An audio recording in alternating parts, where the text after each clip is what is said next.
I guess you're going to be familiar with this place wherever you live in the world. We live under that little red dot on the Sunshine Coast of Queensland, Australia. We recently spent a number of weeks on a photographic trip through the states of New South Wales and Victoria. So come with us on a journey into photography with the emphasis on capturing and presenting the best images we can from every location we visit. Our first place to visit was Nan Baka Heads in New South Wales, a delightful place full of photographic opportunities. Nan Baka is actually an Aboriginal word meaning entrance to the waters. A good time for landscape or seascape photography is around dawn and dusk. This is Shelley Beach, Nan Baka, at dawn. Some of the best light is going to be available before the sun rises. So for any dawn photography, you're going to have to arrive in the dark. So remember to take a torch and a tripod. This is Lake Macquarie, Australia's largest coastal saltwater lagoon, and it's actually twice the size of Sydney Harbour, and that's pretty big. The nature of photography is such that colour is not always as attractive as we would like. So in that case, why not consider a black and white? This image is infrared, but it's not entirely obvious at first sight because it doesn't display the obvious infrared characteristics. It was shot with a converted Canon 5D Mark II SLR. Our journey into photography took us onwards to Batemans Bay. Captain James Cook first sighted and named the bay, but he gave no real reason for the name. Use those wide-angle lenses and try to include something in the foreground to provide depth to your image. This creates the impression that we're looking into a scene rather than at a flat picture. Once the sun sets, I've seen many photographers pack up and leave, but that's a big mistake. The colour and contrast continues to change, and often the images you capture well after sunset can often be your best. But of course, you're going to need that tripod. At this time of the day, slow shutter speeds to allow movement in the water are easy to achieve too.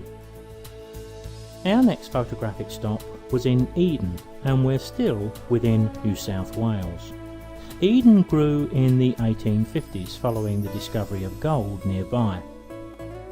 One evening we discovered a lookout, but the entrance looked just like a private driveway. We were reluctant to turn in, but when we did, it opened up to a beautiful lookout. One of the most difficult parts of landscape and seascape photography is being at the right place at the right time. But it certainly helps when a sailing boat tacks up and down the bay in front of the setting sun. I also captured some nice infrared shots at this location, and you may have seen some of them in an audiovisual called Living on the Edge. Our next stop was Lakes Entrance in the state of Victoria. You can pretty much guess where this historic name came from. Lakes Entrance is a beautiful place, but apart from one evening, the quality of light and weather was not always on our side. But when visible light comes up just a little bit short, that's when we can reach for the invisible light of infrared.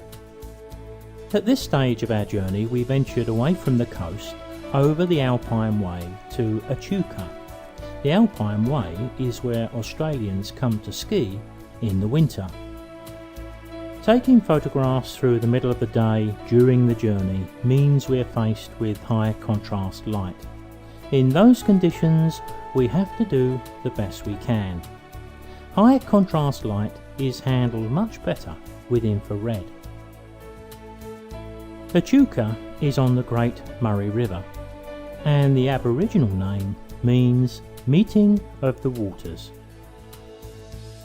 This is a tourist area, so it can be difficult to isolate interesting subjects, and we sometimes have to take another tack. Here we use topaz impression filters and a little Photoshop work to create something a little different. Onwards to the Mornington Peninsula, just south of Melbourne, and you can't miss a visit to the William Ricketts Sanctuary, Aboriginal sculptures set in a natural woodland setting. Choose an overcast day for best light and take a tripod, you'll need it. Our next photographic stop was Ayers Inlet, but of course throughout our photographic journey we capture images on the way. Ayers Inlet is the gateway to the Great Ocean Road, famous for its rock formations created by the constant erosion of the limestone cliffs over 15 million years. It's the stormy Southern Ocean and blasting winds which has caused this erosion, but it does give us our photographic interest. Many amateur photographers wait for nice weather to venture out, but a stormy day can offer far more in both light quality and also drama. But exposure can be a little tricky at times, so bracketing is always good policy.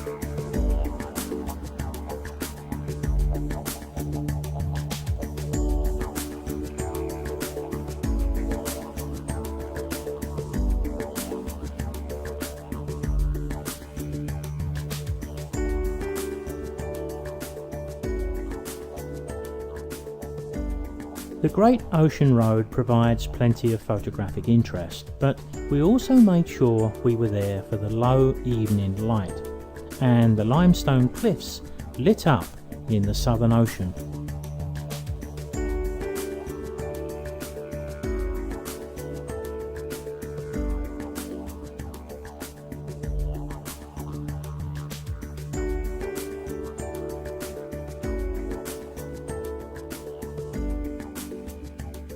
Still on the Great Ocean Road, we headed for Port Fairy, and what a great name for a town.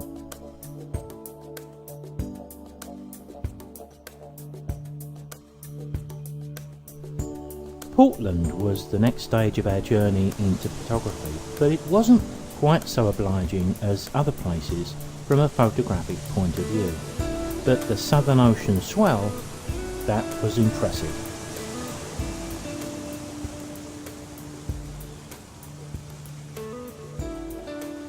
It was an extremely hot day heading inland towards Halls Gap in the Grampian Mountains. These are a few of the scenes that greeted us on the drive to Halls Gap.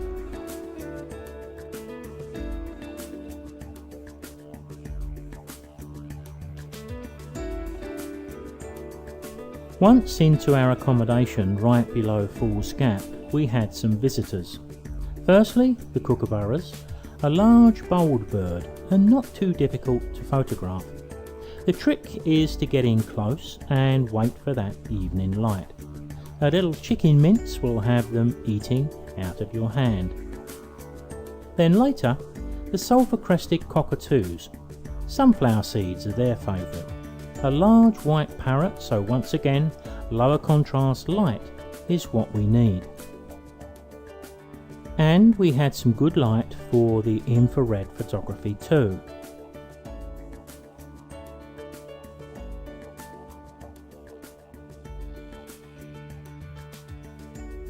Heading back towards Melbourne, Ballarat is a great photographic spot, an area famous for the amount of gold that was discovered there. There are lots of photographs to be found at Sovereign Hill, an open-air museum. It's situated in the early gold digging area. Living history, and it allows us to get creative with our images. We then headed for Aubrey for an overnight stay, and once again we were shooting in the brightest parts of the day. A polarising filter often helps. It makes you wonder how these huge granite boulders got into the landscape, probably due to an ice age millions of years ago. Here we're on the outskirts of Canberra. Good golden hour photography is not all about colour, of course. Colour is generally not enough on its own to make a great image. The light and the scene being photographed must have interest, even without the vibrant colour. The colour is just a bonus that comes with the quality of the light.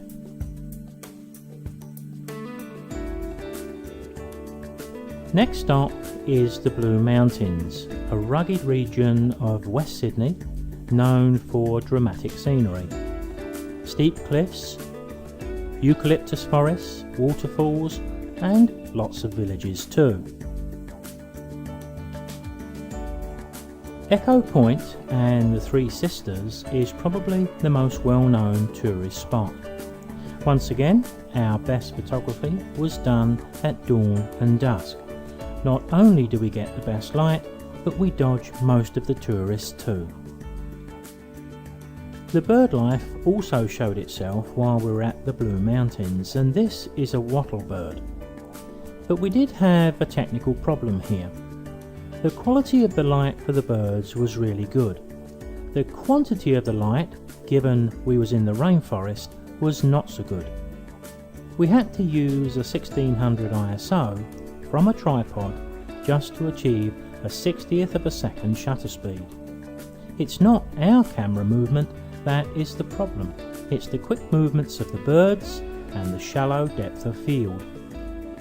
This is an eastern keel, and in these conditions the tricks are: focus carefully on the eye of the bird, shoot loads of images because many of them are going to be unsharp, and with high ISO never underexpose images at all. Foster, which is back on the coast, has some great rocky beaches full of character, and even the rocks themselves can provide great images. Just push the colour a bit and the contrast to good effect. Stormy weather in the area had whipped up the seas a little more than usual, but it's that evening light that adds that special something. I'm on the east coast here and the sun is setting behind me. Now when conditions are in your favour, with changeable weather and a high sea, you just have to get up before sunrise and capture the dawn, especially if you're on the east coast. Be careful though, the ocean doesn't take prisoners. I ventured down onto the flat sand when it was still quite dark, but a wave forced me to grab the tripod and run up a grassy bank. Looking back, the water would have been up to my thighs, and I had all of my gear on my back in a rucksack, but it was all worth it. Moving on to Googa, a very difficult name to pronounce with the L coming before the G at the end. The weather and light wasn't perfect, but I resisted the urge to put my feet up with a beer or two, and I went up to the headland at dusk. The light and sky changes quickly in the evening, and photo opportunities often arise when you least expect them. Notice the bird of prey hovering almost stationary here. If only I'd taken my 400mm lens with me on that walk. The butcher bird is from the Kookaburra family, and once again the key is quality of light and good photographic technique. Getting closer to home, we stopped at Lennox Heads for a couple of nights, but it rained constantly.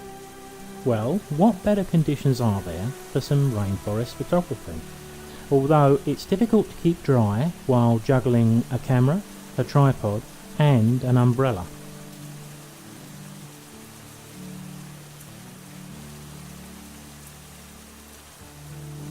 So overall we covered around 7,500 kilometres on our 7-week journey into photography. The photo secrets for me, if you can call them that, is to use a tripod where possible, and often it's essential of course. A tripod opens up the full range of shutter speeds and apertures to us, and we need them a lot of the time. Bracketing of exposures to ensure that when we get home there are no disappointments due to an exposure error we never spotted at the time. Those errors always occur on the best images, have you noticed that? For me, bracketing the exposures at dawn and dusk allows me to work faster, and it gives me time to capture a variety of different viewpoints because that fleeting light doesn't always last that long. Bracketing is also how I control high contrast. It allows me not to have to buy, carry or mess around with any graduated filters at all. In fact, I don't own any.